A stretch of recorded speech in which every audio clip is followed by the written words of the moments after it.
Hey everyone.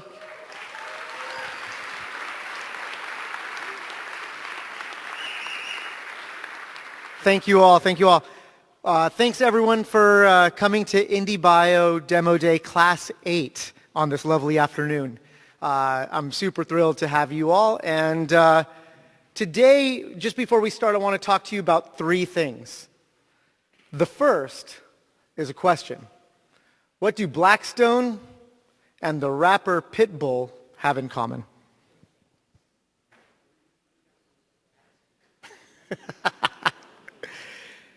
They both believe that biotech is the technology of the future.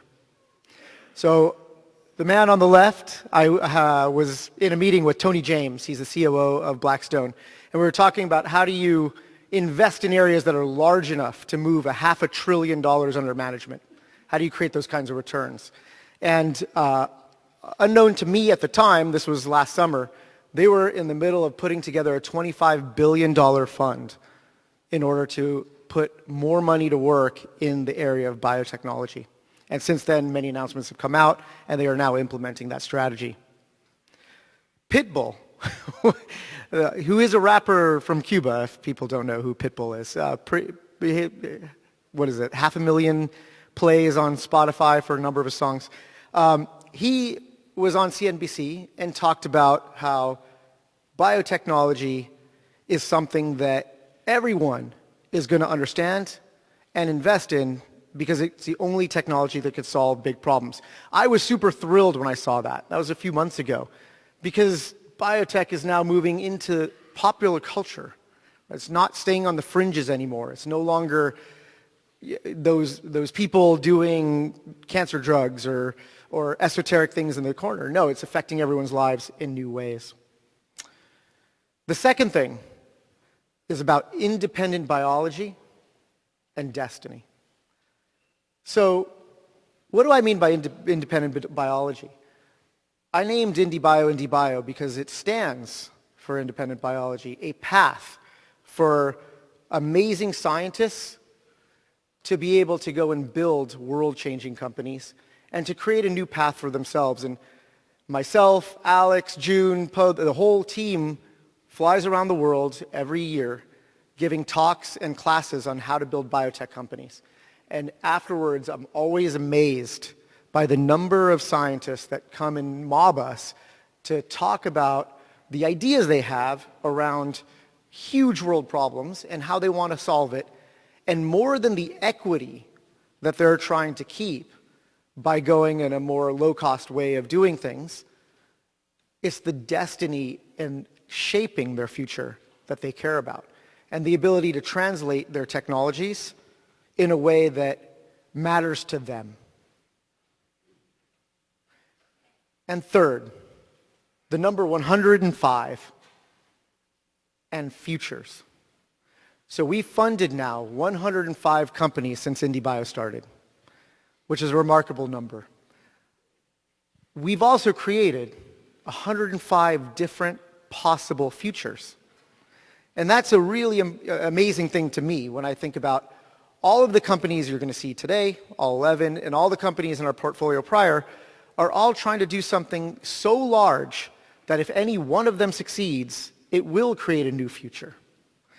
And collectively, those companies have now a net complete value of $1.2 billion, just crossing that number.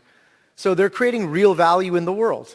And that is remarkable to me. And these are companies that you'll see in just a short amount of time started just 4 months ago, 6 months ago in some cases. And they go on to do very remarkable things in a very short amount of time. I'd like Alex to share a little bit more concretely how some of these companies are doing. Cool.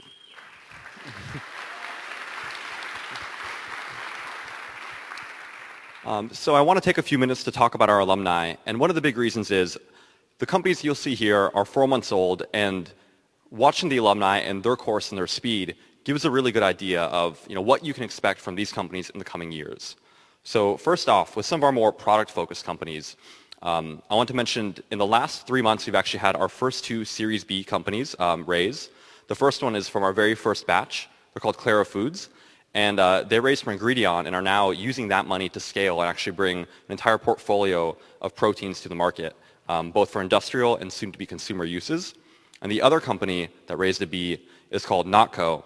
And they are from our 5th batch, actually, a company that started off with 3 co-founders, now has over 100 people on their team. They've launched in 4 countries with 3 different products. We're actually the very first company that the Bezos family fund invested in Latin America. Alongside them, from batch 1, Endless West launched their molecular whiskey, which they make without any barreling or aging, and actually sold out their entire first product line in a number of months, going from concept to actual market launch in a little over a year. From batch 2, there's Geltor, and they're making collagen protein without the animal, and actually launched the first ever on the market real human collagen, which is in cosmetics and is selling out all across Asia, having launched in Korea not long ago. And then the last 2 in this category is Filtracine. They actually were on stage here just 6 months ago and are going to be launching their first line of medical foods for cancer patients coming up in September. And then Memphis Meats has a very big announcement they've told us about, but we're going to let them actually announce that in the coming weeks. The other category that people talk to us quite a bit about is therapeutics, because they wonder, given the typical model for funding therapeutics companies, how do they fit in IndieBio? And we've actually seen a number of our alumni who've been really hitting some really meaningful milestones and actually creating novel science. The first one from batch 3 is called Synthex, and they've discovered a novel mechanism of inducing cell death that they're leveraging across their first number of indications in oncology and are moving into IND-enabling studies. This is a team of 2 co-founders out of Toronto who came with just an idea and have since moved it nearly to IND. Out of batch 5 is DNA Light doing oral gene therapy. And they've actually created a new type of oral biologic where they're reprogramming cells in the body to release therapeutics for patients instead of taking recurring treatment.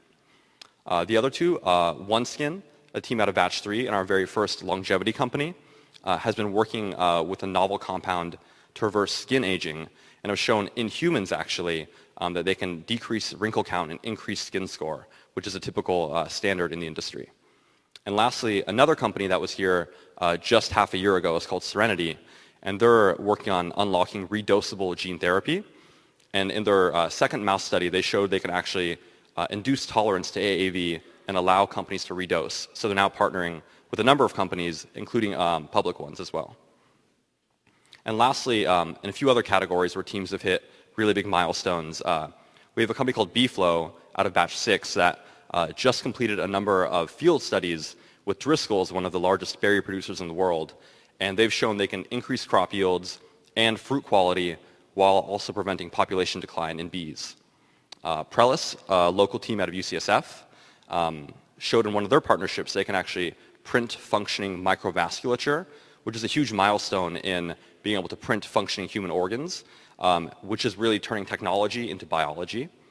MycoWorks from batch 3, which is making real leather using mycelium mushroom roots, has been partnering with a number of global fashion brands. NeuroCore from batch 4 is entering their actual enabling phase 3 clinical studies for severe depression. And then lastly, Catalog, a team out of our 4th batch, has scaled their DNA storage capabilities, which is letting them unlock DNA-based computation, which is a first that they'll be announcing in the press very, very soon. So these are just a few of our alumni that I want to highlight today. And there's dozens more. But now I'm going to hand it over to June to tell you a bit more about the program.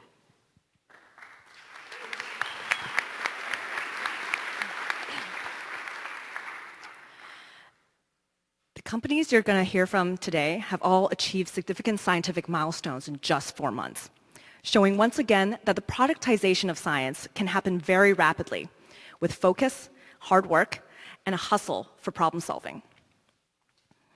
We're very proud to have them share with you their results. And now I want to talk about the IndieBio team itself. We are extremely honored to have Poe Bronson join us full-time as strategy director.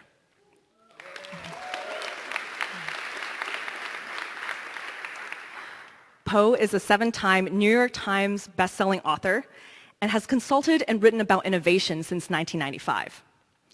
At IndieBio, Po uses his macro lens of the world to help companies with commercialization and crafting their stories. Today's pitches are the product of Po's mentorship. We're also extremely excited to announce 2 additions to our adjunct partner board, including the godfathers of bioengineering and synthetic biology, Jim Collins and George Church.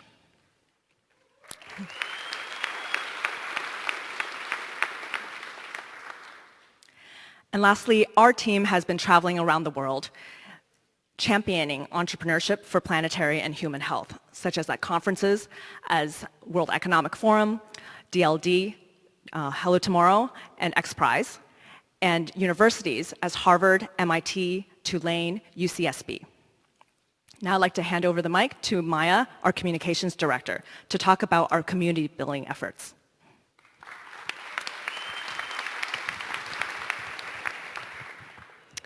At IndieBio, we are deeply committed to learning and growing together. A few of the ways that we've been doing this is by hosting highly curated dinner salons that bring together thought leaders in the space of climate change, neuroscience, psychedelic medicine, and longevity. This helps us to deeply understand the space better. Our Season 1 podcast, which is now available on iTunes, called Designing Science, has brought in guests such as Steve Blank, Jun Yoon, David Eagleman, Tim Liu, and Jun Yoon. So we're very excited to be launching our 2nd podcast season next week. So check it out on iTunes. Our community is a vital part of our support and nourishment. We believe that getting our founders outside of the lab to build community is very important. That creates a sense of inclusiveness and family that will go far beyond the program. We're very proud of investing in our female founders. We host regular events that spotlight their leadership.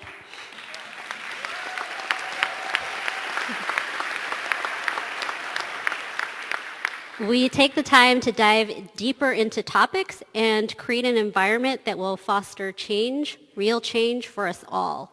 So if you have any female founders, send them our way. We have many events that are happening on a regular basis. Thank you. I'm going to give this over to Po now. Will you click it one more time? Hey. The challenge of science storytelling is that every single day there's another breakthrough. And the gap between common knowledge and that leading edge grows ever far apart. So never has communicating well been so vital. Never has it been more important to make sure people understand. What these startups are doing today, this afternoon, is truly a critical part of their evolution. So let's get off the stage and welcome the real stars of the show. Let's put our hands together for IndieBio Batch 8.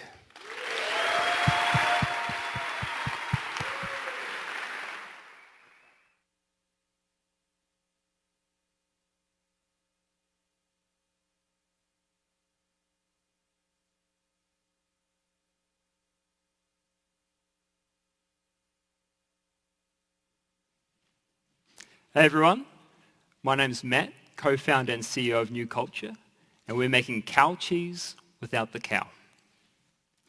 So there's a global movement going on. School kids from all over the world in their thousands are now taking it upon themselves to protest on the streets.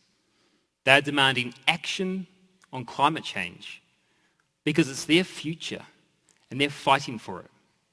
And we don't just have to see these protests to witness the demands, because over 70% of millennials and Gen Z are willing to pay higher prices for sustainable food products. And sustainability has never been more needed than for an industry we quite frankly don't hear enough about. The dairy industry. Being from New Zealand, where dairy is our biggest export, I've seen firsthand the amount of damage that this industry can cause, where one dairy cow produces twice as much methane as a beef cow. And it's an industry that produces one of the most unsustainable of all food products. Cheese. A food that we never think of as harmful because it's such a unique part of our history and identity, with thousands of variations from all over the world that each tell a unique story. And when I think of cheese, I don't just think of the taste, but the smell, the texture, the way it's presented, the craft of how it was made. But although cheese is great in all these different ways, the actual production of it is extremely unsustainable. So the question is, why aren't people buying sustainable cheeses? Because the only sustainable cheeses on the market today, plant-based vegan cheeses, simply don't work. The dairy components that make up dairy cheese are so unique that they're impossible to replicate with only plant-based options. And that's why the vegan cheeses we see today are either spreads or bad replicas of the hard cheeses. They don't melt well. They don't have the same mouthfeel. They simply don't act or taste like cheese. So we asked ourselves, what is responsible for those traits that we love about dairy cheese? Well, it turns out there's a group of proteins, the casein proteins, that are responsible for much of these traits. In milk, casein proteins form aggregates called casein micelles, supermolecular structures that are very complex, that are very unique, only been found in mammalian milk, and that are essential for cheese making. Because casein micelles make cheese melt. They make cheese stretch. They're responsible for the different textures we see in cheese, the hardness, the softness. Casein micelles represent the large gap we see between dairy cheese and sustainable cheese. But not for long. Because we are making dairy cheese with casein micelles without needing a single cow. With casein micelles, we've crafted from individual casein proteins using the right mix of salts and other minerals to reform these magical structures. And as you can see behind me, they're almost indistinguishable to casein micelles found in cow's milk, allowing us to create a new mozzarella that has all the traits, all the nutrition, all the characteristics of cow's milk mozzarella, but without any of the unsustainable or unhealthy drawbacks. And we can see this in the data. You can think of the curve behind me as the journey of a bite of cheese. The higher the curve, the harder you have to bite down to complete the chew. Using purified casein micelles, we made a proof of concept cheese that is almost identical in texture and softness when compared to cow's milk cheese. And you can see how far away vegan cheese really is. Furthermore, we ran a meltability and a stretch test on our cheese, where we heated it up with a torch to see how well it melts. And as you can see the video behind me, it melts just as well, if not better, than cow's milk cheese. And you try doing this with vegan cheese. We did a double-blind taste test where the class didn't do better than chance at distinguishing our cheese versus cow's milk cheese. So the question is, how do we do this? How do we make casein proteins that form casein micelles? The answer is actually quite simple. We are using microbes to make our cheese proteins. The way it works is that we take our engineered microbe and we grow it in a plant-based solution. As it grows, it begins secreting casein proteins, which we form into those magical casein micelles. Once enough has been made, we simply swap out our engineered microbes with fresh cheese starter culture to continue the fermentation process of turning those proteins into cheese. And by doing it this way, by optimizing our process for cheese making, it changes everything. It allows us to reduce downstream processing, which in turn reduces costs, and finally enables us to develop this technology for the food industry. And we have a preliminary patent filed by Wilson Sonsini to protect this process. And we know what happens when a good, sustainable product reaches the dairy market at scale. With a decline of dairy milk and the rise of plant-based milk. Now we translate this over to the cheese market with $136 billion, and those same conscious consumers, those same flexitarians, those same health-conscious consumers, those same lactose-intolerant consumers, those same vegans and vegetarians that are spending billions of dollars on plant-based milks will be buying our cheese. Because this demand is not just theoretical. We've gone out into the industry, onto large digital platforms, and received an overwhelmingly positive response. People are excited. This is the final frontier of the clean foods movement. We ran a wait list for people to try our cheese and have over 4,000 people signed up in under 6 weeks. Building this captivating story and a strong brand is how we will go to market. First in restaurants, but not just on a pizza, on a cheese platter, and a salad by itself. Then as we scale, we'll move into fast food chains and eventually supermarkets. The New Culture team consists of talented and passionate scientists from some of the world's top universities. Our advisory team are global experts in their respective fields, all together forming a team that has the drive, the skills, the passion, the commitment needed to revolutionize the cheese industry with a new culture. And that's why we're raising $2.8 million, with half the round already committed, to build the pilot process of our end-to-end fermentation system and take the first step in a clean cheese future. Now we have 500 samples waiting for investors to try after this, and invite you to try some of our cheese and meet me after if you want to join our rounds. Thank you.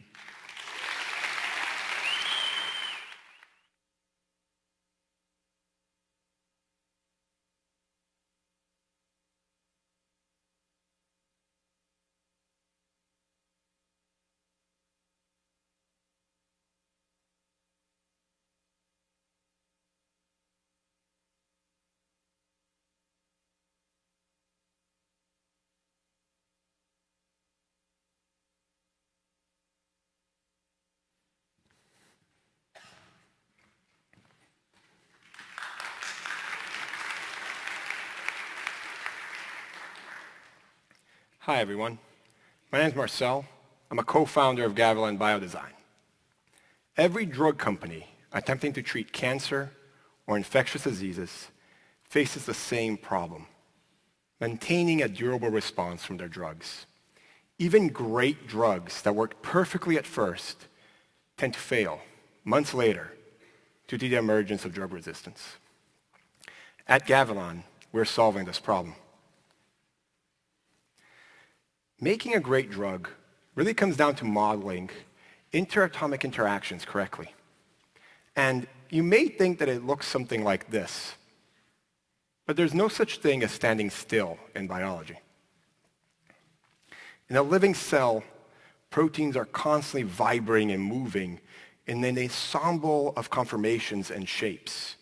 This means we need a model dancing, wiggling, interacting molecules. At Gavilan, we use low residual machine learning with highly flexible physics-based energy models and super linear, mathematically provable pruning algorithms. So, whereas others have to choose between accurate modeling or fast throughput, we can do both. Let me guide you into the nanometer space of drug design. This is a space measured in tenths of a nanometer, or angstroms. Here, these probe dots show the contacts and interactions between the drug and the protein. In this space, even the tiniest of motion is a difference between a drug that binds and one that clashes, a drug that succeeds and one that utterly fails. But just to make things harder, remember, drugs are constantly moving. This movement makes a challenge we drug designers have to make exponentially harder. Every drug company has to face this challenge. Many ignore the challenge altogether and design against static structures. Others design against a few discrete, rigid conformations. We are the only ones to model continuous movement. We use machine learning to learn the thermodynamic ensemble and model continuous flexibility across multiple degrees of freedom. Think of us as capturing video, whereas everyone else, at best, is taking snapshots. And whereas others screen libraries of stock molecules, we design from fragments, building new and de novo molecules that are custom and ideal to their targets, allowing us an increased hit rate, affinity, and specificity. And when we design drugs, we find compounds no one else would find. Because if they take a snapshot and conclude that the drug won't work, they also reject the possibilities around it. Just a tiny little movement. And that could have been the drug that we were all waiting for. And what this custom design of drugs and this continuous flexibility allows us to do is challenge the disease to a chess match. A chess match played through time, in which we don't only predict, but we design drugs that can overcome all possible on-target resistance mutations. So here we're using our continuous motion to accurately predict resistance mutations shown in red, while simultaneously using our fragment-based drug discovery technology to design a drug to overcome resistance. Eventually, we find a piece for which there is no good resistance mutations. We continue to grow the drug, increasing its affinity and specificity. What we're doing here is something that no other company can do. We're not only designing against target today, but against all possible variations of the target in the future. In the end, we checkmate the disease.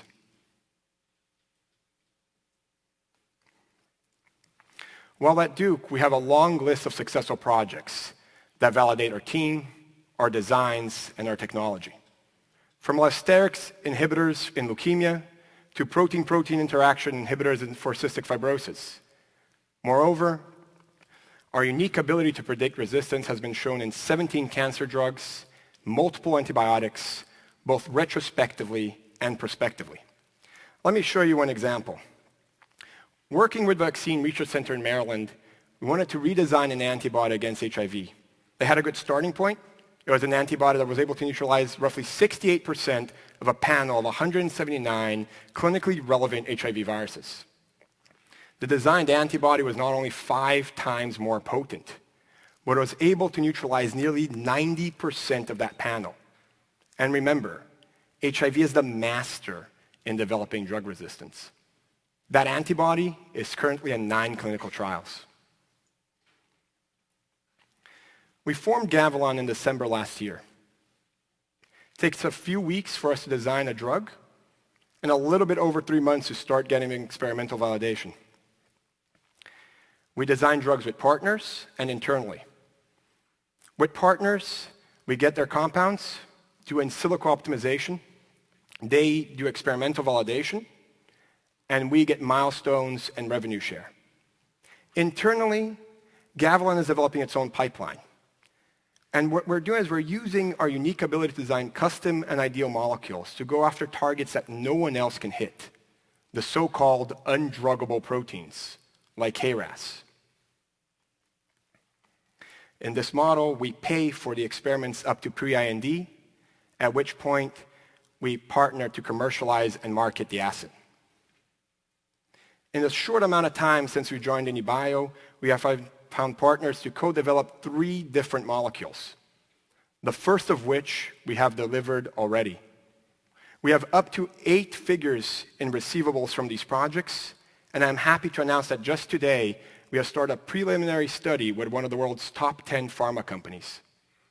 Internally, Gavilan is pursuing an undruggable target in oncology.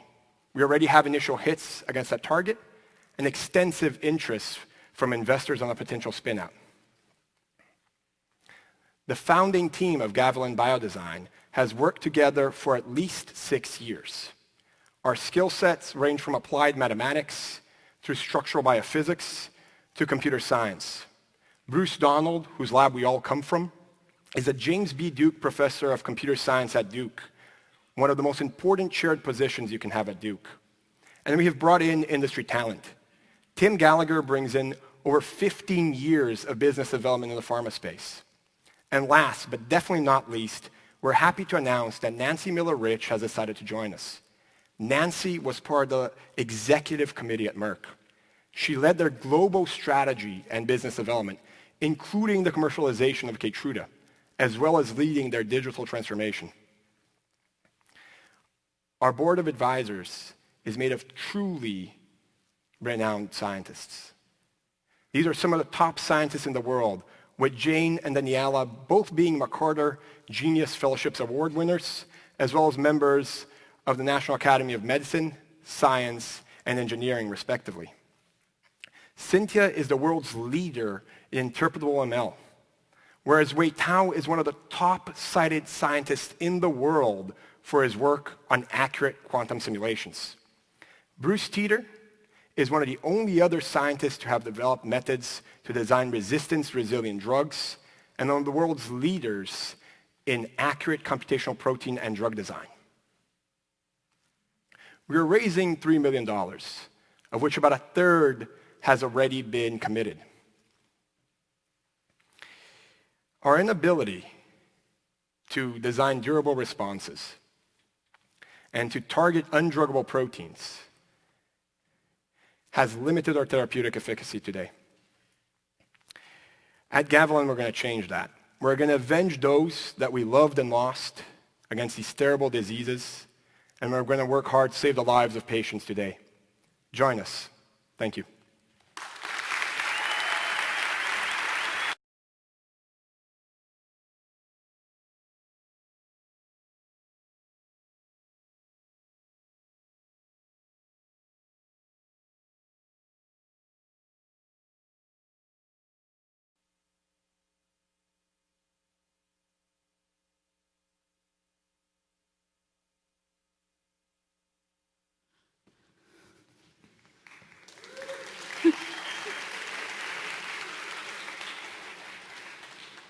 Oh gosh, look at you all.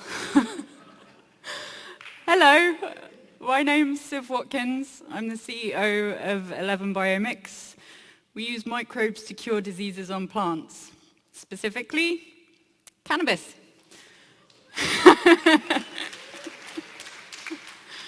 Cannabis is a really big deal in this country. We produce something like 1,250 tons of the stuff every year. Each plant is worth around $1,500, and that's just today. The industry is experiencing a growth of around 25% every single year.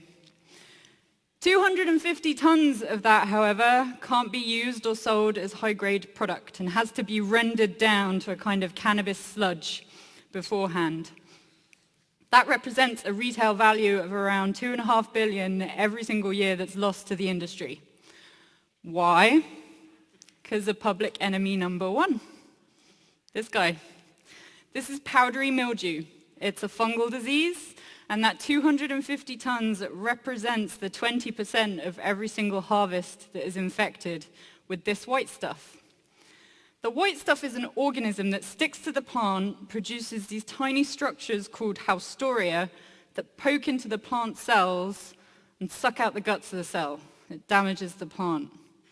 And growers will spend up to $10,000 per harvest trying to mitigate, prevent, or treat the effects of powdery mildew.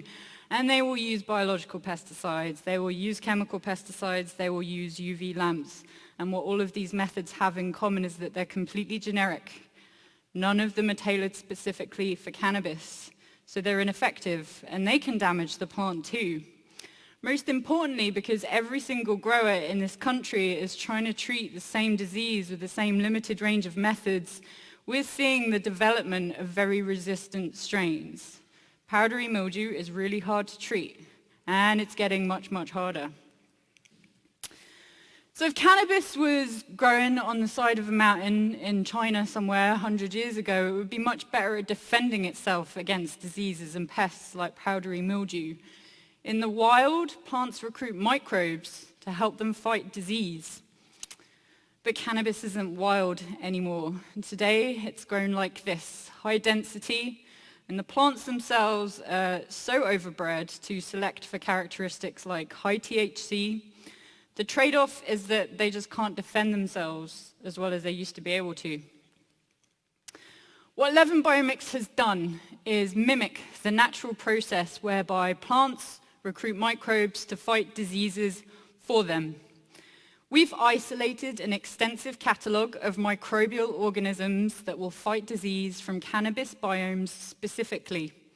We can go into this catalogue, pick out the appropriate members and return them to the plants at therapeutic levels as a foliar spray.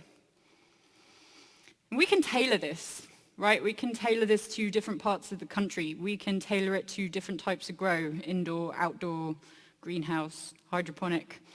We can tailor it to specific strains of plant. What we do is highly targeted, so it's very, very effective. It doesn't harm the plant because these microbes derive from the plant. And most importantly, we're not contributing to the development of resistance in powdery mildew. This is what it looks like. The left-hand panel, you can see a very sick leaf that's diseased with powdery mildew. 12 hours after we treated it, it was cured. And since we've been at IndieBio, we've been validating our approach on experimental plants as well. The blue line here represents rates of infection in a plant called Skywalker. You can see that 5 days into the experiment, this poor thing was almost 50% covered in powdery mildew. The green arrows represent the points at which we treated it. By day 10, this plant was cured and the infection stayed away. We can also use this as a preventative measure. This plant is called Huudi.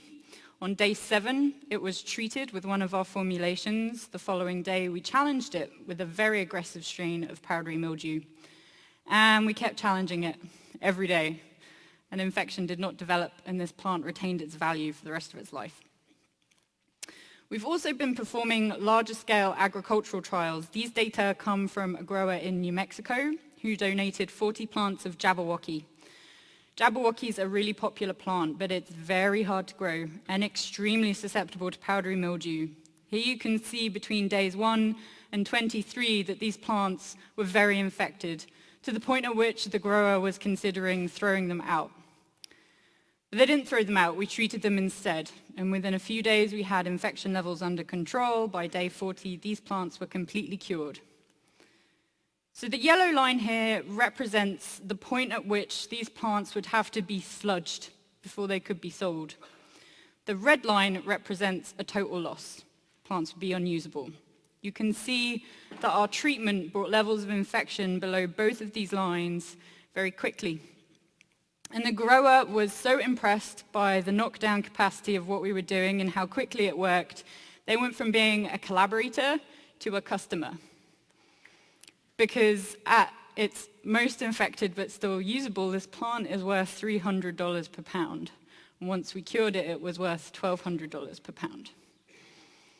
So we have existing sales contracts in New Mexico and other states.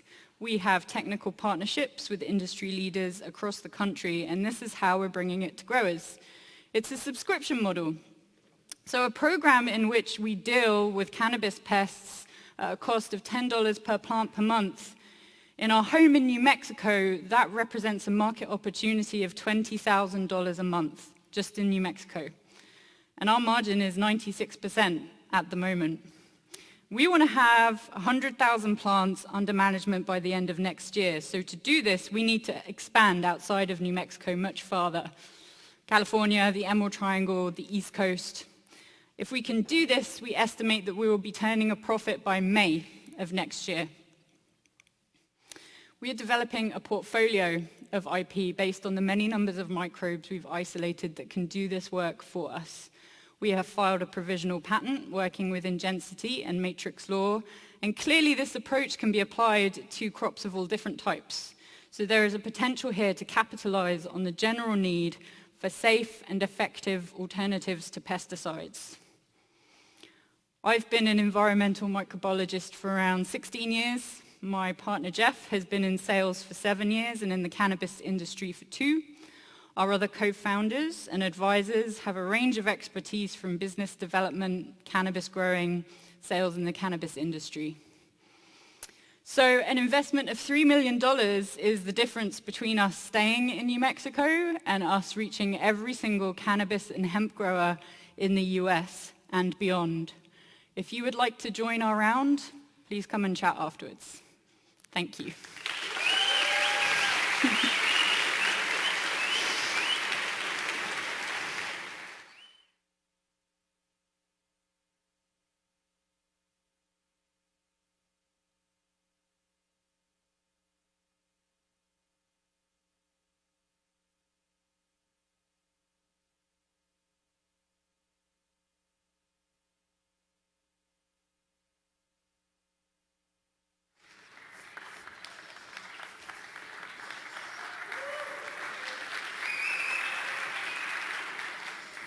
Hello, my name is Franco Oitia. I'm the CEO of Casper Biotech, and we're powering the next generation of CRISPR diagnostics. For a moment, let me take you to Laguna Alta, a lake at an altitude of 4,000 meters in my home country, Argentina. This place is considered to be one of the most extreme environments in the world. And here, we discovered a new CRISPR-Cas12 enzyme. Its novelty is given by the difference it has in terms of percentage identity when compared to any other Cas, while still having the key catalytic amino acids which make it belong to the Cas12 family. We filed a provisional patent which includes not only this Cas, but also our own Cas9. You might know about CRISPR in terms of its gene editing application. At Casper, we're using CRISPR for something different. Through our Cas enzyme, we will revolutionize precision diagnostics by going into the genetic code of any DNA-based target, doing this better than existing technologies, as identifying specific DNA sequences has been the evolutionary purpose of CRISPR in nature. This precise search functionality is complemented with the collateral activity our Cas has, making it perfect for near instantaneous readouts. Here, you can see its performance for DNA degradation over time, which is achieved in less than 10 minutes. Initial results show our Cas has performed at par with the benchmark, and we're in the process of fully characterizing this. Freedom to operate will come from a license currently being negotiated with the correct CRISPR institution. Now, let me walk you through how we harness this enzyme as the tool for next-generation diagnostics. Our Cas is bound to a guide RNA, which is complementary to the DNA sequence of the proposed target. Both components together generate a CRISPR-Cas complex. If the DNA corresponding to the target is present in the sample, the Cas will find it and cut it. After doing this, it will go crazy, cutting all DNA in a non-specific manner. We evidence this collateral cut activity by adding a reporter system, a fluorochrome, and a quencher. So, if the target pathogen is present in the sample, a fluorescent signal is triggered. We're taking this groundbreaking technology to build a device to diagnose it all within hospitals, providing results in less than 30 minutes with minimal sample preparation and an attomolar sensitivity. And this is why medical experts are very excited with what we're doing. Right now, they use mostly PCR-based solutions to diagnose. When comparing face-to-face our technology with qPCR, we're able to obtain a 20% increase in sensitivity, a 30% increase in robustness, and best of all, we achieved this for just 1/3 of the cost. The Casper platform will unify all detections at a molecular level, being capable of diagnosing for infectious diseases and genetic mutations. And we're starting with antimicrobial resistance as our primary indication, commonly known as the superbugs. There are currently two main techniques for its diagnosis. The first is the culture, which takes 2 to 3 days for results to be available.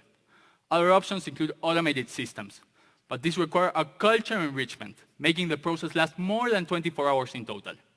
We will enable the diagnosis of antimicrobial resistant genes in a direct from blood format, providing results in less than 1 hour, reducing the unnecessary use of wide-spectrum antibiotics and shortening the period of patient isolation. Within a value-based US healthcare system, less time in the hospital means more money for the hospital, and we estimate this impact in savings to exceed $1 billion. We have done validations for the main resistances, this being KPC, NDM, and OXA, detecting for the conserved and distinct sequence of each of these targets, with our readout result being fluorescence. The downward slope corresponds to proportional dilutions in target concentration. And as this is highly correlated with the total amount of fluorescence, not only can we detect, but we can also quantify the amount of target pathogen present in the sample. The technology is there. Our only next step is to integrate this into a device. And we already started doing so. While here in IndieBio, we developed a disposable chip which integrates CRISPR with microfluidics. Our device will sell to hospitals for $5,000. Our business model will be based on the cartridge. This we will sell for $40 to $60 each, with a gross margin of 50% through distributors and 70% through direct sales, while also taking into account the corresponding CPT codes for each of our indications. CRISPR is set to disrupt what is now a PCR-based molecular diagnostics market, estimated to be worth $25 billion, only taking into account point of care. Other startups, such as Mammoth and Sherlock, are also using CRISPR, but they're focused on other targets, hence using alternative formats. Our go-to-market strategy has made one of these pioneer companies a possible partner rather than a competitor. Our system is the ideal solution for hospitals, and we're seeing this interest being generated from an early stage. We're currently doing a research-based pilot and are receiving LOIs from various medical institutions. We really move fast, and this is the team that's making it happen.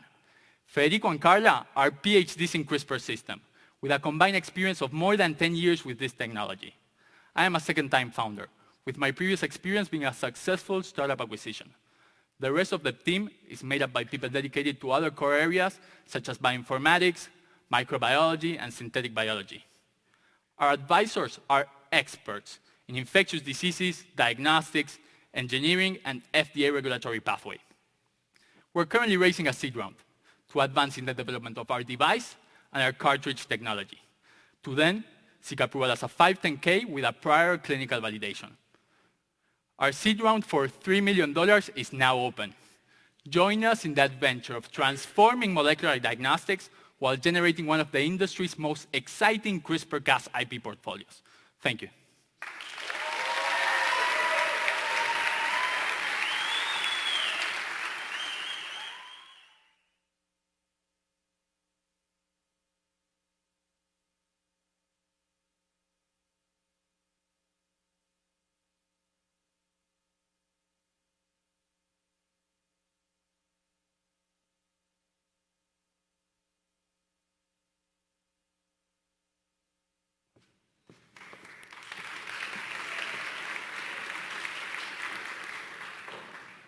Hi, good afternoon.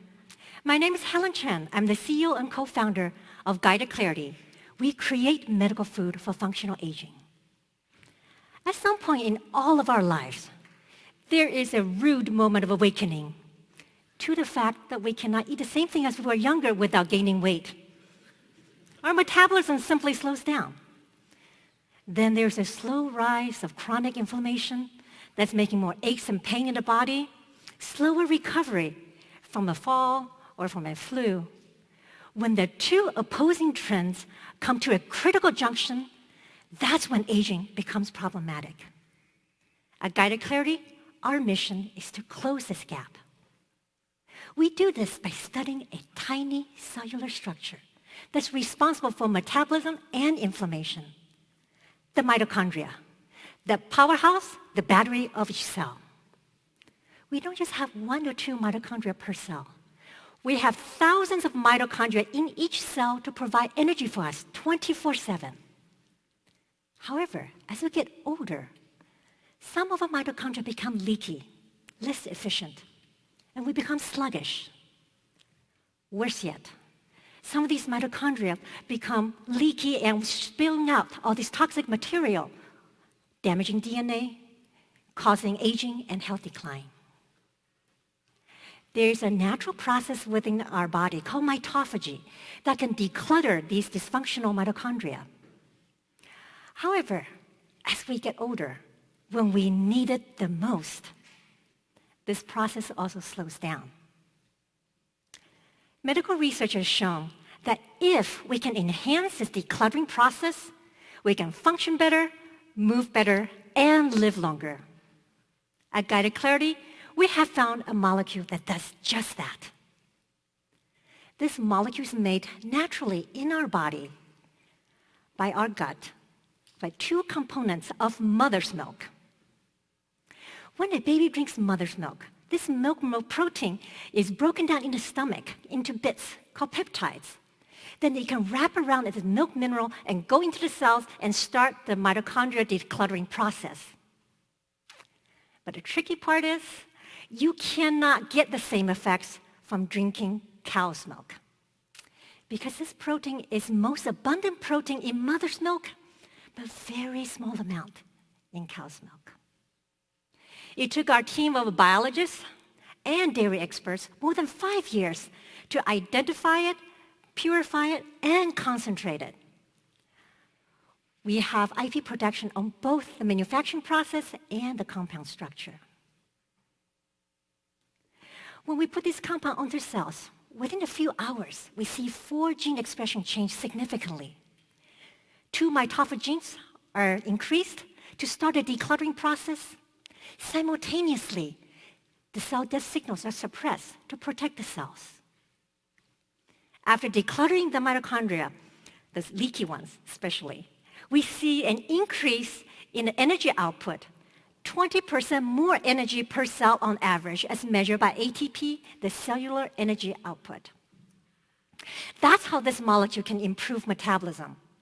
Let's look at inflammation, the other key driver of aging. In animal studies, the mice that have ingested these molecules for a week, they have dramatically less inflammation than the control mice. Multiple inflammatory factors are lowered, not just in the blood, but in various organs. Here we show an example of reduced lung inflammation.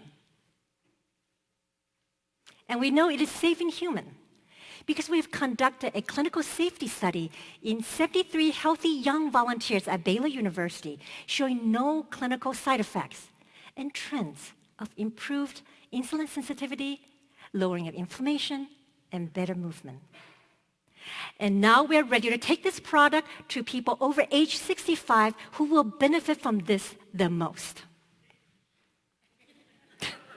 We welcome you to come to our booth after this.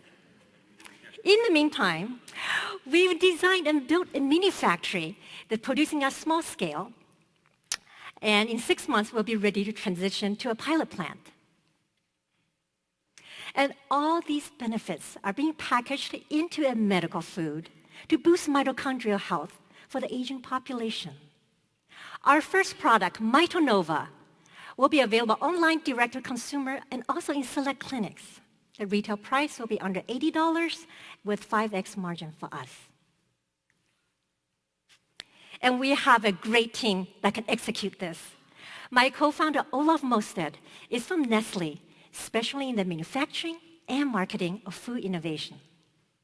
I'm a molecular biologist by training with more than 10 years of pharmaceutical experience.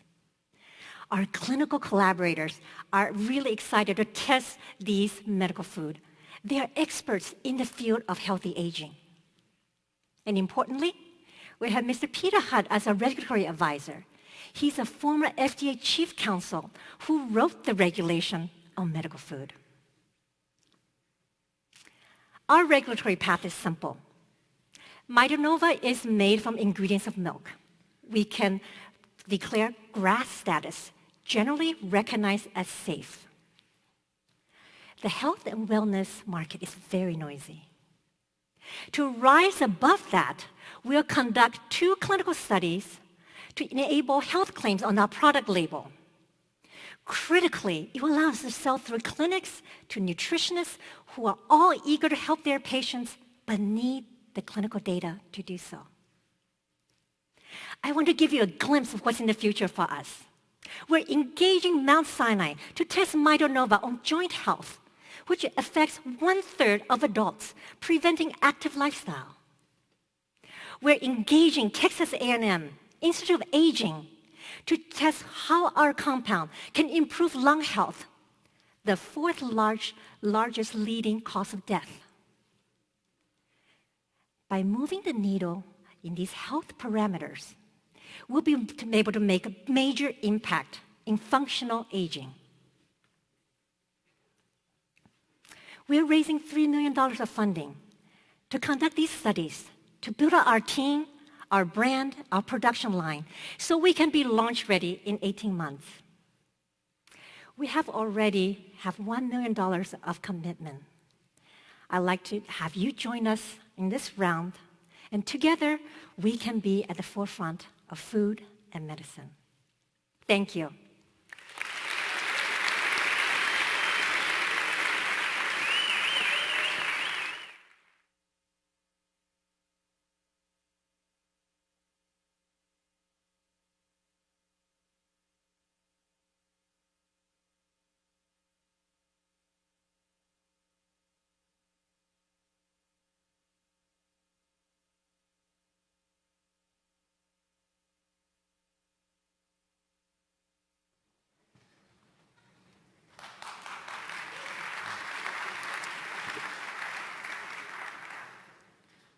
Hi, I'm Mart, and I'm a materials scientist from Tukoma Technology.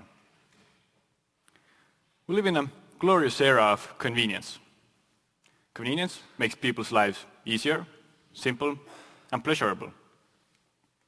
But consumers, CPG companies, and progressive governments are waking up to the harm that our convenience has caused to the environment. Consumers feel the pain, but have no viable alternatives. Personally, I find it unacceptable to see single-use plastic packaging that takes centuries to decompose, and it's also quite disgusting that this plastic does not only end up in the nature, but is also shredded into microplastics that enter our food chain and ultimately our bodies. We, at Tukoma Technology, have developed a novel water-soluble and edible packaging material. So, now you can have your convenience and eat it too.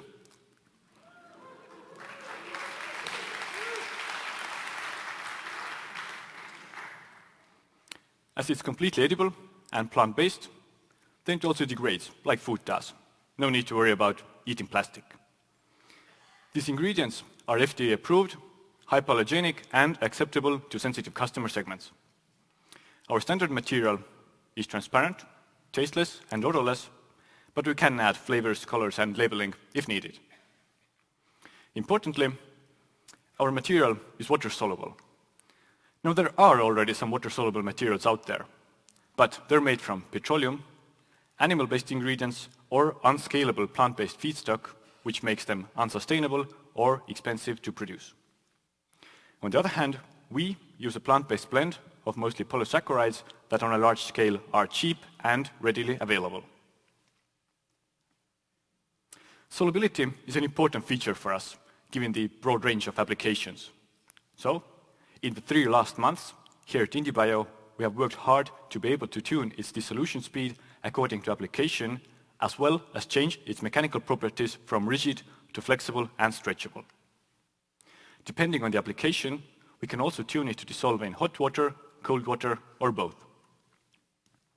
We also conducted initial experiments that allow us to make the material more water resistant to be used in general food packaging over the long run.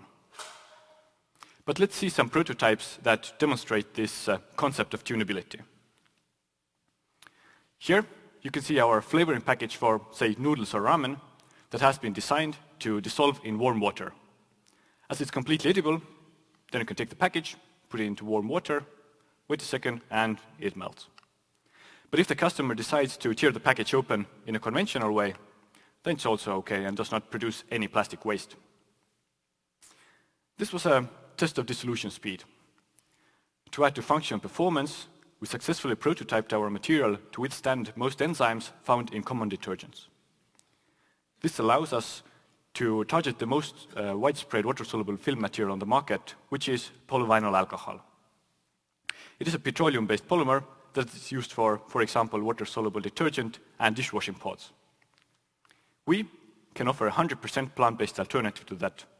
And as the whole detergent industry is moving more and more towards using plant-based ingredients, then it only makes sense to have the pod material also made from plants, not petroleum. Now, we are so used to throwing away plastic that its market value is often overlooked. But if you think of the volume of consumption of these products, then you might see it differently. For example, 20 billion detergent pods and 100 billion raiment packages are consumed every year. But as we continue R&D to add to our portfolio of tunable products, then we're also near-term market ready. We're going to market with water-soluble honey packages, which is a non-sticky solution for making consuming honey in drinks more convenient. The user simply takes a package, adds it to one's warm drink, and can enjoy. We have all experienced pouring honey into our tea only to get sticky fingers and difficult-to-clean jars. Airlines, cafes, and food retailers are already waiting for our product, and we are happy to announce that we recently received an order request worth $500,000 with many more potential clients waiting.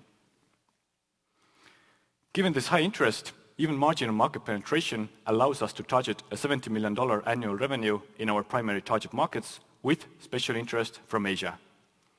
All we have to do now is service this initial demand, and by acquiring necessary machinery, we will become cash flow positive right at seed stage with margins as high as 85%. Our vision is to be leaders in sustainable plant-based packaging, being versatile and to span industries, to empower customers with real alternatives. Some of the world's largest CPG companies saw this value, have requested samples, and we have been in active negotiations to chart a path forward. They feel the customers' pressure and the increasing regulatory pressure for sustainability. Differentiation through innovative packaging might decide future market shares for such companies. We have a clear roadmap to scale industrial production, to unlock these impactful verticals, and to kick off testing cycles for such global players parallel to our own products. We have successfully tested industrial scale production of the material in rolls, and we know that this process is easily scalable. Tukoma will patent all these different materials compositions, methods of use of machinery, as well as individual products in the home care and food industries. We have filed provisional patent for all of the above. Our IP is handled by Shirley Recipon, who has led large patent portfolios for large life science companies such as DuPont. I am a material scientist specialized in biopolymer materials. Kelly has a background in economics and is responsible for business development. We have also created a wide network of advisors and partners from Europe, Asia, and now also here in America. In the next 18 months, we will hire sales, branding and marketing, and R&D experts, as well as set up pilot production. This would enable us to offer smaller batches of material to our business-to-business partners, but could serve as a full-scale production line for our own products to start with sales within 12 months. To accomplish this, we are raising $1.2 million. We cannot yet eliminate all plastic waste issues in the world, but step by step, we can move towards reaching that goal. Thank you.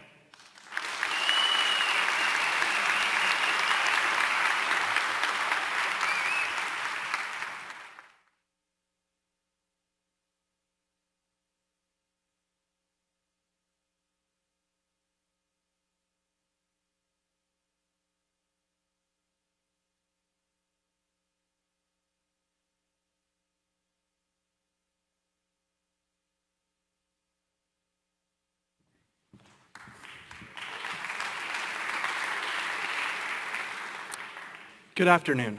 I'm Michael Wyman, CEO of Beeline Therapeutics. One of the most exciting new fields of medicine today is harnessing the power of our own immune systems to attack disease. Our immune systems can turn on, responding to infections. They can also turn off, protecting our own healthy cells. A lot of cell therapies today focus on turning on the immune system, deploying killer and helper T cells against cancer. But what about turning off the immune system? That's largely been overlooked by the field of cell therapy so far. And it's the turning off that holds the key to attacking disease caused by an immune system that's more active than we'd like. That's the focus of T regulatory cells that regulate other immune cells in our bodies. For example, a killer T cell can mistakenly recognize our own healthy tissue as dangerous, attack it, cause cell death, leading to disease symptoms like inflammation. A Treg may be ineffective at suppressing the response in this case. At Beeline, we're supercharging the Treg, empowering it to find and bind the healthy tissue. And once it gets there, to release cytokines that interfere with the killer T cell's activities. We're taking T regulatory cells, Tregs, out of the patient and then modifying them to better localize and to function better, and then putting the modified cells back into the patient. And specifically, we're making two key changes to the cell's DNA. First, we're putting in a targeting receptor, a chimeric antigen receptor that lets the Tregs localize to the right place in the body. Second, we're dramatically increasing the Treg's ability to secrete, to make cytokines that help the Tregs suppress the immune response. Scientists have been trying for decades to put these same cytokines into patients by mouth and by injection. The results typically haven't been very good, largely because not enough of the cytokine ends up locally near the site where the immune system's too active. And if you just keep putting more and more in, there's too much toxicity, broad immunosuppression. Putting in a localized Treg lets us transcend this problem. The Treg can localize to the right place, and then it can release the cytokine there. We're setting the stage for a living drug that can sense its environment and know how much of the cytokine to release. We're cutting the DNA with an enzyme and knocking into a genetic locus without interrupting the gene's normal function. Only the cells that are fully edited successfully go back into patients. We're setting up a cell therapy that is safe, predictable, and tunable. Unlike random viral vector integration, we choose precisely the site in the DNA we want to knock into. Expression of the therapeutic we knock in will adopt expression of the gene we've chosen to knock into. And from the thousands of genes expressed in Treg, we choose the one with just the right level of expression and regulation to tune therapeutic expression, borrowing on the natural regulation of our genes. And we're one of the few groups anywhere in the world that can operationalize this approach with training from some of the world's leading labs at non-viral T-cell engineering. So that's the concept. Let's talk about what we've done. We've successfully knocked in a chimeric antigen receptor. You see in this flow cytometry data a population of cells expressing a CAR. We've created a cell that can localize, and that's the first step in our program to develop novel targeting receptors that will separate us from competition. And we've successfully knocked in an immunosuppressive cytokine.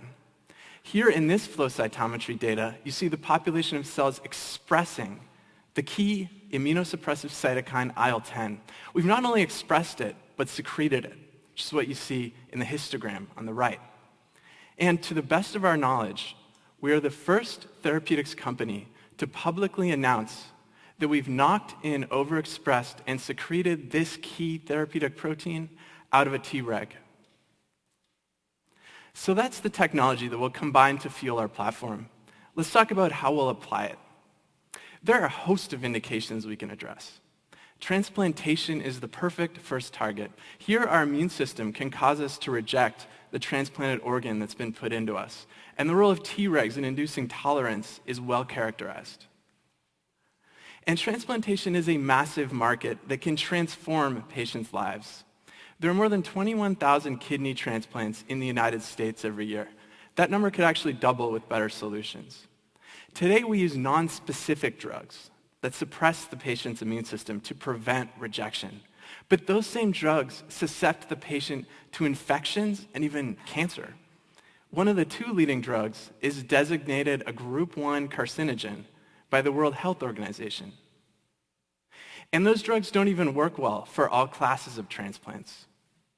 Using a Treg to induce tolerance can unlock transplanting other organ types, like pancreatic islet transplants, where more than 1 million potential patients today can't get the transplants due to the risk that the islets really won't survive in the patient. In our short time here at IndieBio, we've achieved our key technical milestones, and in the next 18 months, we've mapped out developing novel targeting receptors and a series of in vivo efficacy and safety studies to get us to the clinic, where we'll move fast, leveraging FDA breakthrough and fast-track programs. Our proprietary technology is protected by provisional patents on compositions of matter and methods filed with Wilson Sonsini. And we've assembled a superstar team to get this to the clinic that includes Dmitry Simeonov, who trained at one of the world's leading labs for non-viral T-cell engineering, Chris Chavez, who's a CAR T-cell engineer from Adicet Bio with training at Stanford, and myself with over a decade of business development experience. And we've attracted a scientific advisory board that includes 2 of the world's leading immunologists, a cell therapy industry veteran, the chief of pediatric transplantation at UT Southwestern, and the man who pioneered islet transplantation and remains the leader in the field today from University of Alberta. Cell therapy is currently the future for treating autoimmune disease and transplantation. Help us make it more of a reality today. Thank you.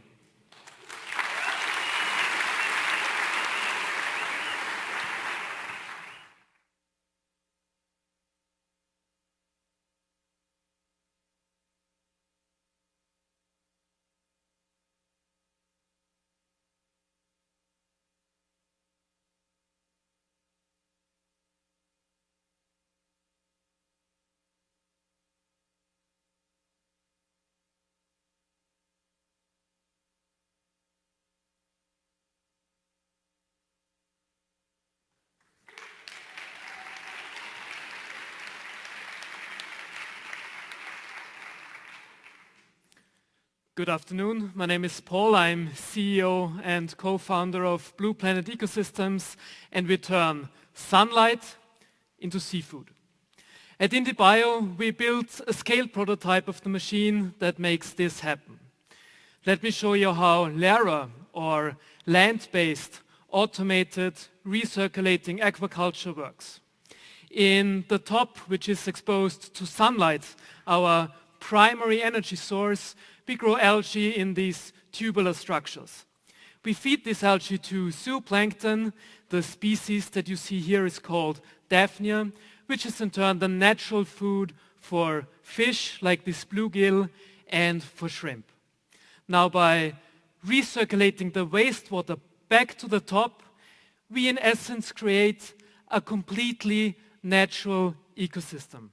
An ecosystem where these organisms are never exposed to microplastics or pesticides. An ecosystem that, just like in nature, produces organic shrimp and fish for human consumption. But recreating and stabilizing an ecosystem is extremely difficult. This is why LARA is automated. We use water quality sensors, computer vision, and machine learning to optimize population dynamics of every single organism within our system: algae, zooplankton, and fish. But because LARA is constantly exposed to sunlight and potentially very high temperatures, we also have to take care of thermal management. Now, we tackle this problem by utilizing the thermal mass of the water within our system to either store or release heat as required. Our next step is to scale up to 40-foot shipping containers in size, which we will do in the next 6 months. A stack like this produces premium organic seafood for $5 a pound. This is factoring in OPEX and CAPEX. Because of the modularity of the system, we are able to scale to football fields in size, feeding cities and even countries. Now, this approach is completely unique.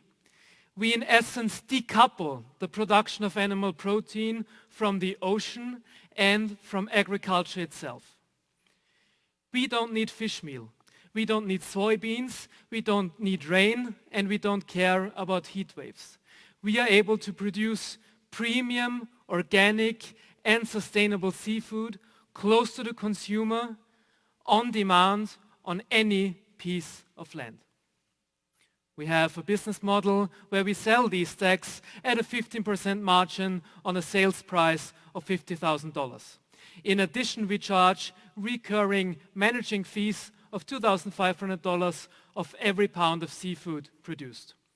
We just signed a letter of intent with Singapore's largest caterer, SATS. Now, SATS supplies two of the world's biggest airlines, processing 100 tons of seafood every single month. They want to source everything from sustainable sources by 2023. We're also talking to partners, infrastructure developing companies from Dubai and the Middle East. Now, these countries have to import almost 100% of their food. They see Lara as an opportunity to not only decrease the dependency of food imports, but to become exporters themselves, fully utilizing their geographical, unique selling proposition, a lot of land and a lot of sun. Perfect conditions for Lara. To make this happen, we have assembled a great team that combines expertise in biology, energy engineering, and computer science. Blue Planet Ecosystems is also supported by a great advisory board. Natasha Nuguiara is a renowned expert in industrial algae cultivation. Adrian Barnes invented shrimp farming, industrial shrimp farming, over 30 years ago and introduced tilapia production into Great Britain. Prince Khalid bin Al-Walid is member of Breakthrough Energy Ventures together with Bill Gates and is able to open most doors we need to cross for business leaders and political leaders in our target market. Now, our company just got founded in December of 2018. In February, we moved to San Francisco, and during our time here, we built 4 iterations of our prototype. The final iteration you can see standing outside. In the next 18 months, we will build 2 iterations of our full-scale Lara system running through at least 2 harvesting cycles. We signed a research partnership with a Portuguese university, which is an expert in aquaculture. They will be stress testing our system so we are able to deliver Lara to our clients by the first quarter of 2021. We just opened up our seed round of $2.8 million, of which 30% is already committed. So if you want to participate in our round, if you have further questions, please visit us outside. Thank you.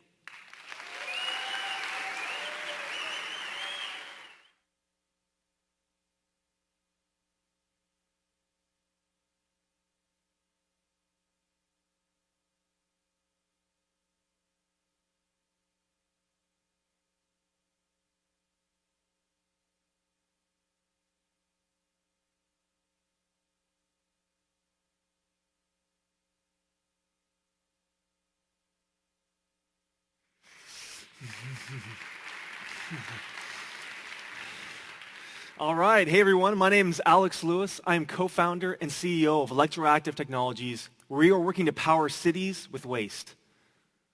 Almost 40% of the food produced in the world is wasted, a staggering amount. This waste is expensive to manage and is an environmental catastrophe as a leading source of methane emissions. But what if this problem was actually an opportunity? What if food waste was the starting point for solving one of the biggest problems on the planet, production of affordable zero-emission fuels? My co-founder and I started studying this at Oak Ridge National Laboratory more than 5 years ago. Oak Ridge was home to the Manhattan Project and is now one of the largest DOE science and energy laboratories. There, we focused on a special electron-producing microbe. Now, this microbe exists naturally in the soil to break down iron, but we evolved it through targeted evolution to work in our system, which turns food waste into hydrogen a zero-emission fuel. Now, to more effectively break down complex food waste to make hydrogen, we pair our electron-producing bacteria with hundreds of other microbes. And this microbial community has been specifically designed to work synergistically to produce electrons from waste. Now, these microbes grow as a biofilm on the anode, which actively extracts the electrons and drives hydrogen production at the cathode to make hydrogen in our microbial electrolysis cell. Our work at Oak Ridge was patented and now has been licensed exclusively to Electroactive Technologies for producing hydrogen from waste. And we are already doing this at commercial rates, as you can see from the data shown here over a continuous 30-hour experiment. Now, to scale up our individual cells producing hydrogen, they can be replicated and stacked together to make larger systems.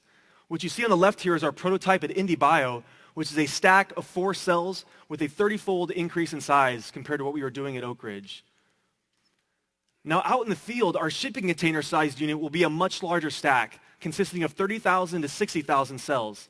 It'll produce 100 kilograms of hydrogen per day and be paired with a food liquefier and hydrogen compressor. And as a stack, this system is modular, so it can be scaled up or down to meet the needs of the customer. And these needs, as well as the market opportunity, are greatest here in California. Looking at the hydrogen side, our pathway can qualify for low carbon fuel credits worth up to $4 per kilogram. Meanwhile, on the waste side, California has a mandate to divert 75% of the organic waste currently going to the landfill by 2025. To achieve this, waste haulers have to offer organic waste collection, but they have very limited options for processing it, which our system can address. Taking food waste from these haulers, we can generate revenue on the front end through waste tipping fees and on the back end with sales of our hydrogen at $6 per kilogram.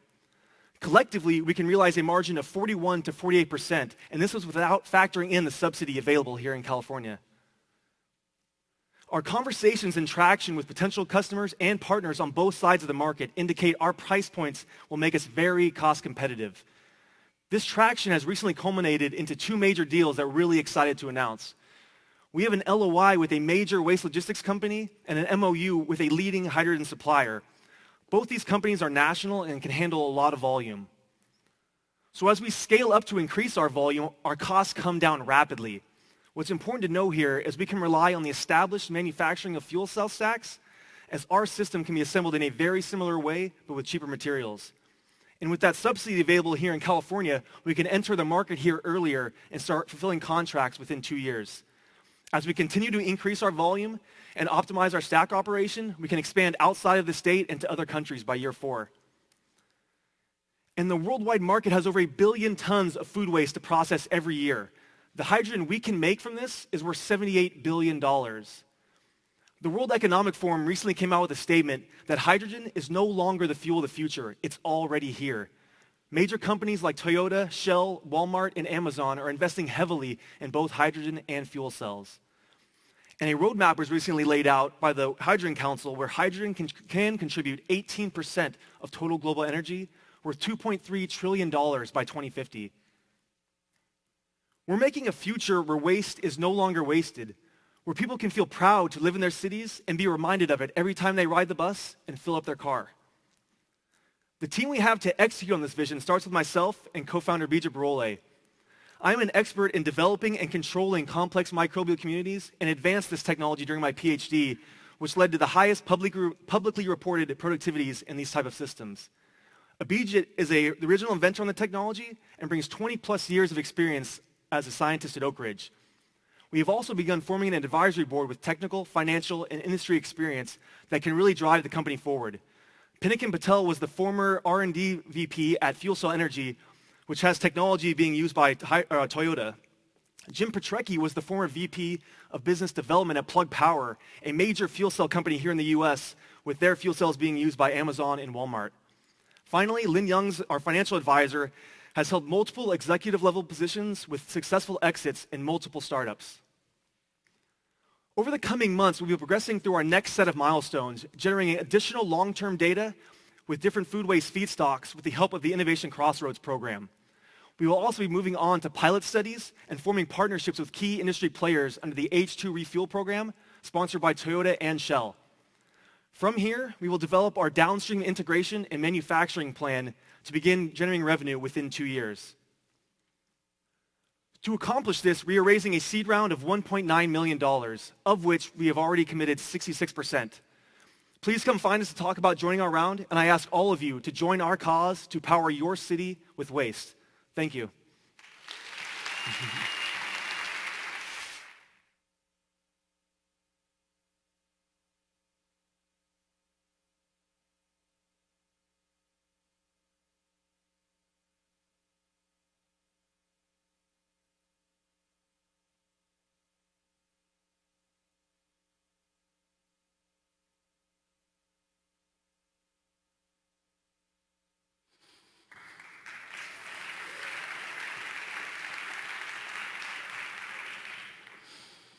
Hi everyone, my name is Kevin, co-founder and CEO of BiomeSense, and we're revolutionizing microbiome discovery.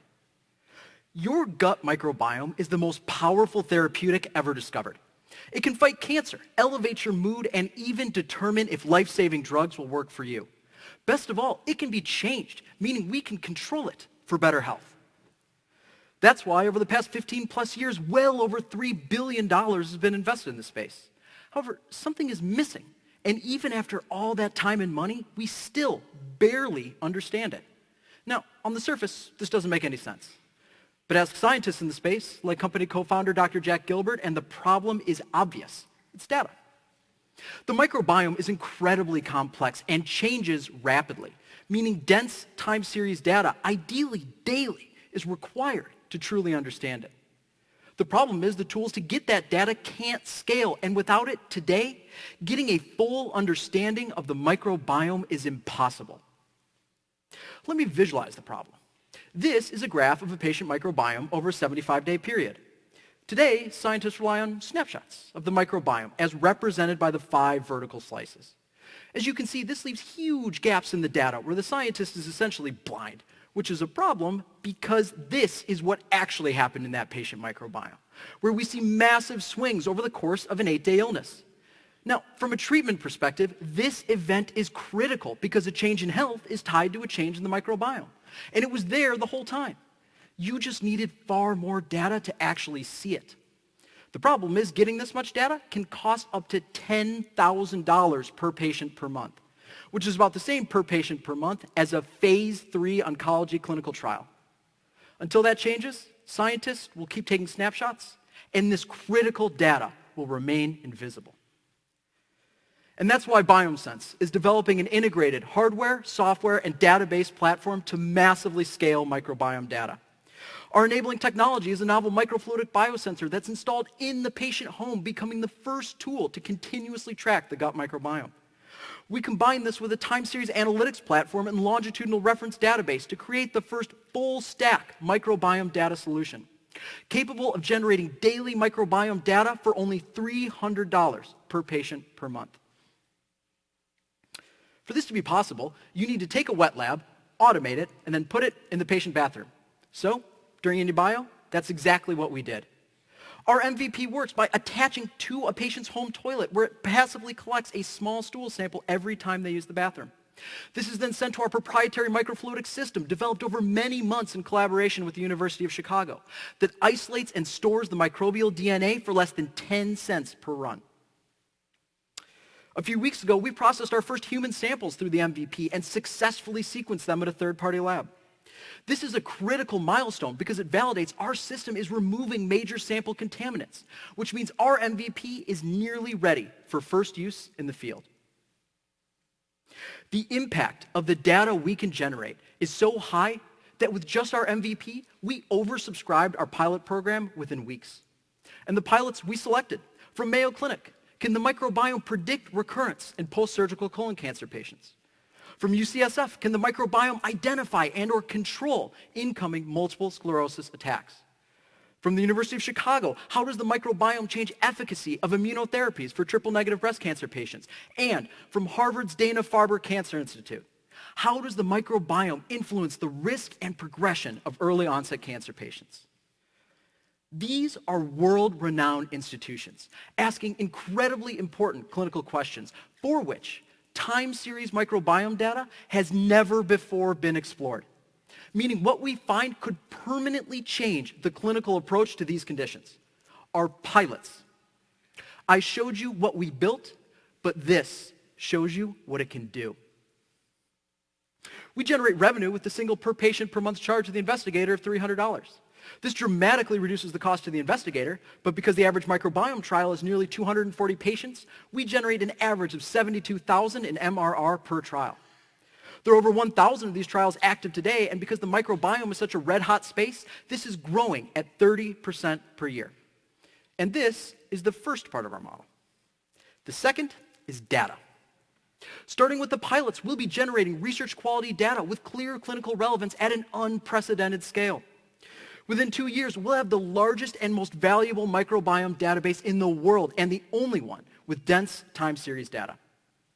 This enables enormous revenue upside via licensing, with one comparable deal being well over $500 million. And cross-study reproducibility ensures that data has strong network effects, blocking new entrants and giving BiomeSense a sustainable first-mover advantage. We're starting in clinical research, but plan to rapidly expand.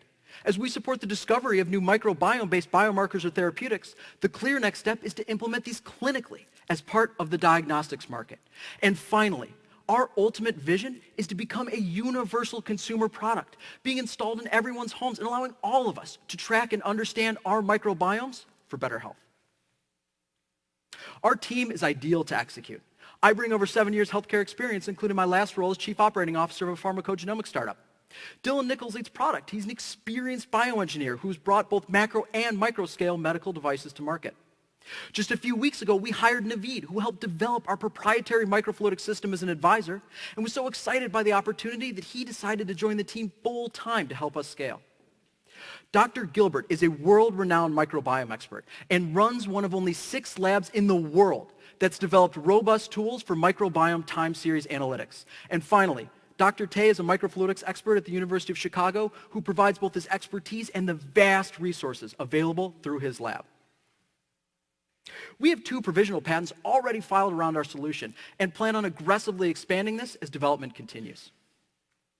Starting in clinical research allows us to be designated research use only, completely eliminating regulatory barriers until we decide that the opportunity of clinical use outweighs the costs of regulation.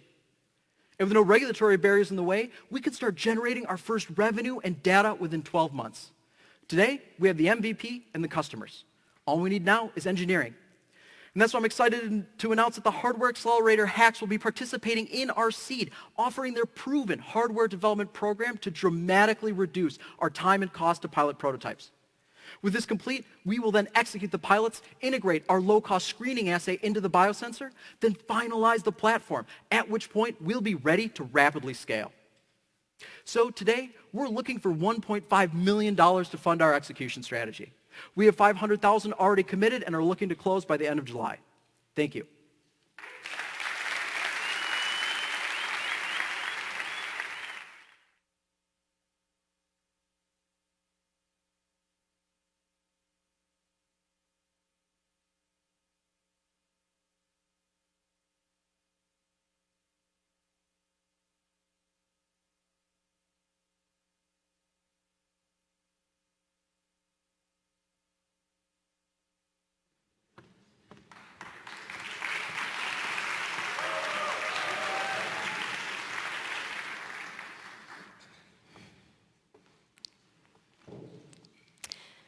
Hi, everyone.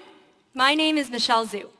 I'm the CEO of Tinctorium, and I want to talk about everyone's favorite wardrobe staple, your jeans. Look around you. Jeans are everywhere. That's what makes denim a $100 billion market. But what if I told you that the core ingredient central to giving your jeans that blue, faded look was actually toxic? Today, over 99% of the jeans in your closet are being made with chemically synthesized indigo. And the denim industry's dirty secret is that that stuff is made under dangerous conditions and polluting our planet. So the problem with indigo today is actually twofold. The first is a chemical synthesis process that is not only highly petroleum-based, but also relies on known poisons like formaldehyde and cyanide to produce. On top of that, because indigo crystallizes so quickly, it isn't water soluble.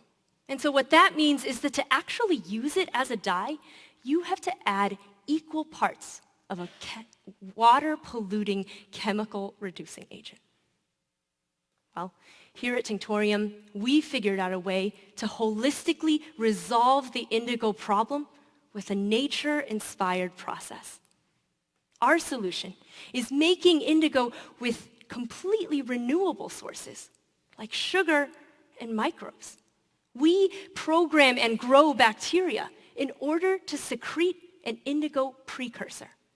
That traps the indigo in a water-soluble state, putting a pause on the indigo formation process until we're ready for the point of dyeing, at which point we combine the precursor with an enzyme, releasing the blue color and thereby eliminating any need for reducing agents. You can see the process happen before your eyes. This technology was invented by my co-founder, Dr. Tammy Hsu, during her PhD at Berkeley, where we also filed our patent. And Tinctorium owns an exclusive agreement with Berkeley over that IP. We've proven that our solution works, and not just in a lab either.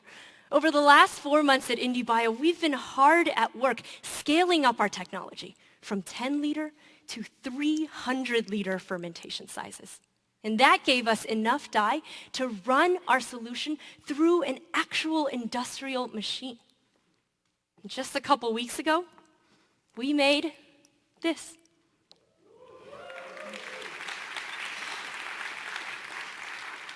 This is proof that our solution works as a plug-in into the existing supply chain.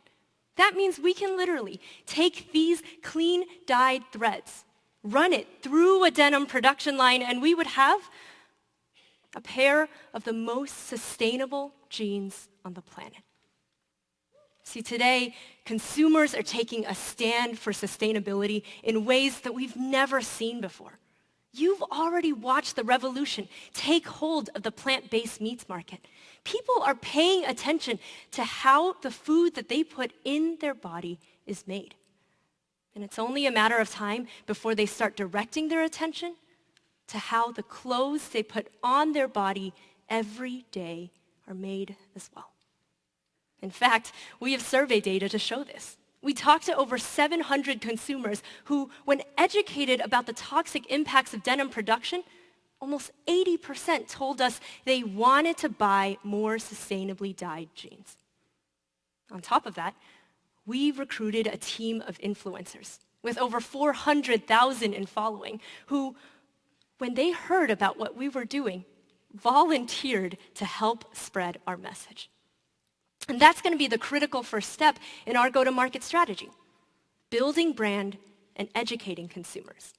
That's why we're starting by releasing our own line of high-end, limited edition jeans just to get the conversation started with consumers about sustainable denim. Next, we'll move to co-branded lines with our first premium partners in revenue-sharing arrangements. And finally, in the long term, we'll move to mass market partnerships because our vision is that every pair of jeans can be better made. And the denim industry has embraced us. We've already signed LOIs with two of the world's largest denim brands. They're eager to track our progress because they've known about the problem with indigo for decades. And they're under enormous pressure to adopt more sustainable practices.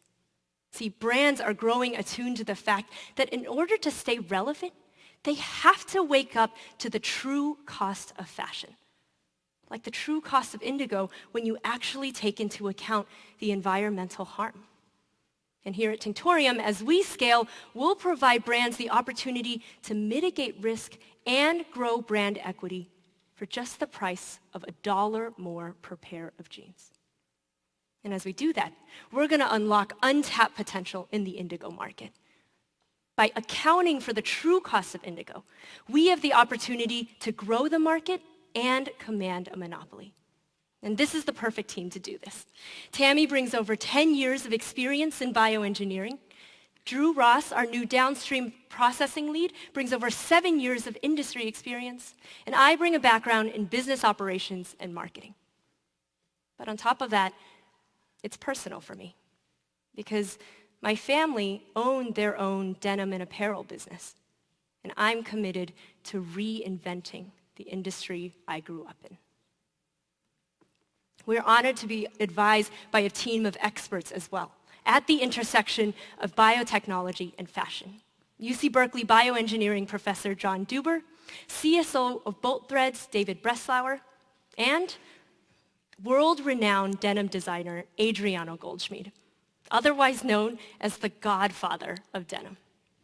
We're raising $2.5 million in order to launch our first line of jeans in the next 2 years. And that's going to involve strain engineering and purification work to rapidly prototype fabric concepts and scale up to 10,000-liter fermentation sizes.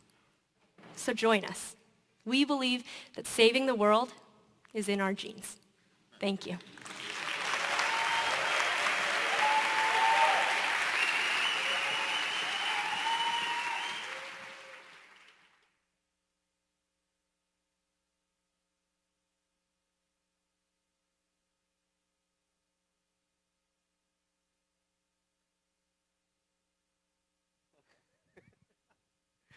All right.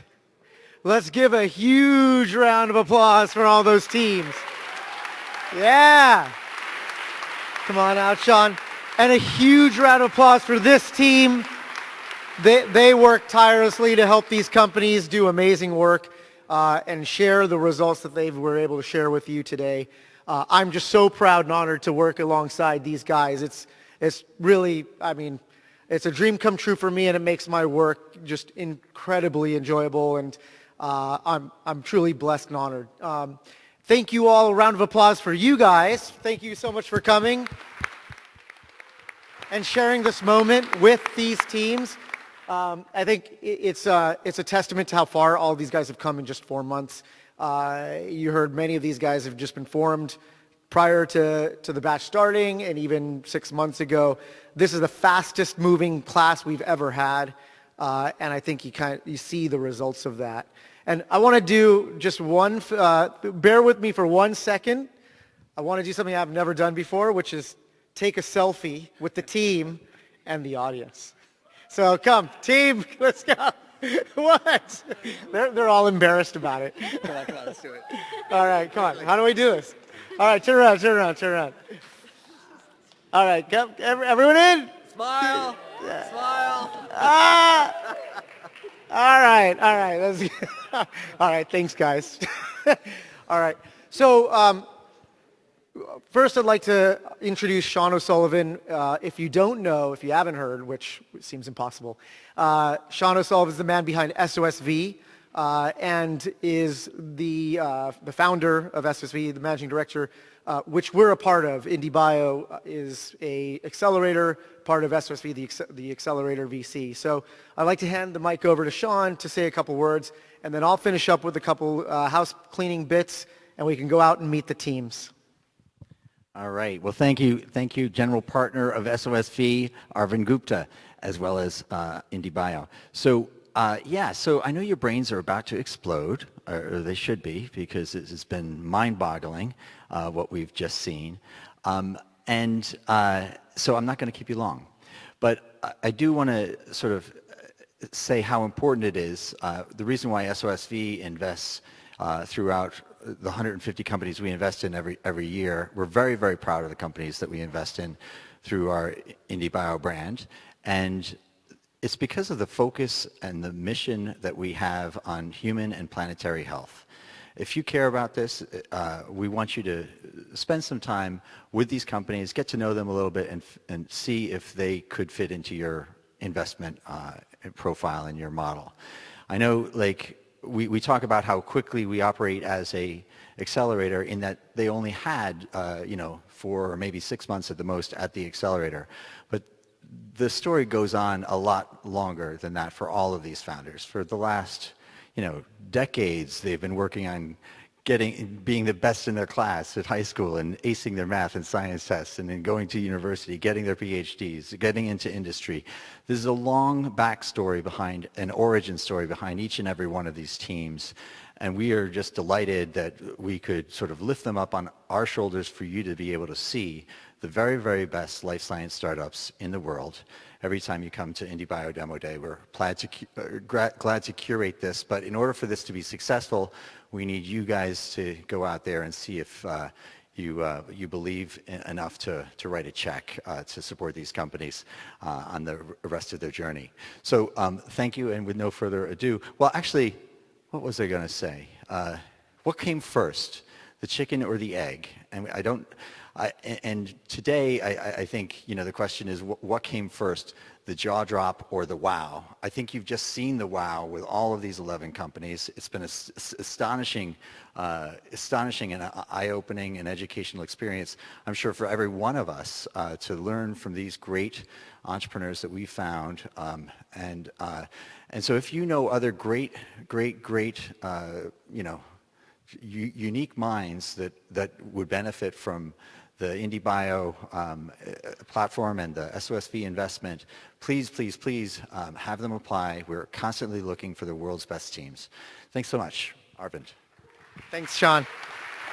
So we're going to go back out and you guys can meet the teams, enjoy some samples. Investors, please, if you have any question about the technology, team, or business model, ask. That's what the teams are there for. They'll clear anything up that you need. Investors, these are the companies that are going to be solving the world's biggest problems of today and tomorrow. So take a look and make solid decisions. I'd like you all that aren't investors to please take a step back for a moment and allow the teams to talk to investors first. It's very rare for them to have 400 to 500 investors in the room at the same time. And so I'll ask that favor of you because they're going to be too polite to.